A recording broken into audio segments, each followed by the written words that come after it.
সারা বিশ্বের রাজপ্রাসাদগুলোর মধ্যে সবচেয়ে রহস্যময়, সবচেয়ে গৌরবময় এবং সবচেয়ে নিষিদ্ধ যে নাম তা হল দ্য ফরবিডেন সিটি বা নিষিদ্ধ নগরী। চীনের রাজধানী বেইজিংয়ের হৃদয়ে দাঁড়িয়ে আছে এক অমর নিঃশ্বাসের নিঃশব্দ মিনার, যেখানে সময় থেমে গেছে আর কেবল গুঞ্জন হয়ে বাজে অতীতের পদধ্বনি। মিং রাজবংশে তৃতীয় সম্রাট ইয়াংলে নির্দেশ দিলেন এক স্বর্গীয় পরিকল্পনার, গড়ে তোলা হোক পৃথিবীর কেন্দ্রবিন্দু। প্রায় 10 লক্ষ শ্রমিক 15 বছর ধরে গড়ে তুলল এক নগর, যার নাম রাখা হল জিজিনচেং, অর্থাৎ বেগুনি নিষিদ্ধ নগরী। আজ সারা বিশ্ব তাকে চেনে দ্য ফরবিডেন সিটি নামে। 7,20,000 বর্গমিটার এলাকা জুড়ে বিস্তৃত এই প্রাসাদ, 980টিরও বেশি ভবন, 8,700 কক্ষ, লাল রঙের প্রাচীর, সোনালি ছাদ আর নিখুঁত ফেং শুই নকশায় সাজানো প্রতিটি কোণ যেন বলে এই নগরী শুধু স্থাপত্য নয়, এ এক আত্মার বাসস্থান। এই নগরীর হৃদয়ে রয়েছে তাইহেদিয়ান, অর্থাৎ সর্বোচ্চ ঐক্যের প্রাসাদ।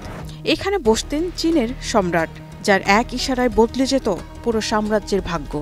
এই সিংহাসন কেবল একটি চেয়ার নয়, এটি ছিল স্বর্গের অনুমোদনপ্রাপ্ত শাসকের প্রতীক, ম্যান্ডেট অফ হ্যাভেন।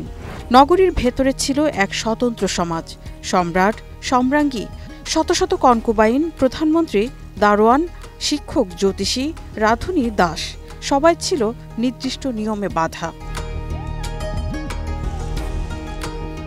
এই ছিল এক লাল সোনালি দেয়ালের অন্তর্গত রাজা রাজরার পৃথিবী, যেখানে প্রেম, রাজনীতি, ষড়যন্ত্র আর ক্ষমতার খেলা চলত নীরবে। দেয়ালে দেয়ালে চিত্রকলায় আঁকা গল্প, কাগজে কলমে লেখা আদেশ, চিঠি, প্রার্থনা, কোথাও প্রতীক্ষা, কোথাও বিদ্রোহ, সবকিছু মিলে গড়ে উঠেছিল এক বিস্ময়কর ভুবন, যেখানে প্রবেশাধিকার ছিল মাত্র নির্বাচিতদের। কিন্তু সবকিছুর যেমন শেষ আছে, তেমনই শেষ হয়েছিল সম্রাটদের আধিপত্য। 1912 সালে শেষ চীনা সম্রাট পুই ই ক্ষমতা হারান।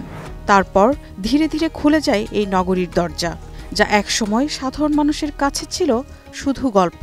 তা এখন ইতিহাসের ঝুলন্ত পাঠশালা। নিষিদ্ধ নগরী এখন আর নিষিদ্ধ নয়, এটি এখন মানুষের, এটি এখন সময়ের, সংস্কৃতির, ইতিহাসের। প্রতিদিন লক্ষ মানুষ এখানে আসে তাদের নিজ নিজ অতীতকে খুঁজে পেতে।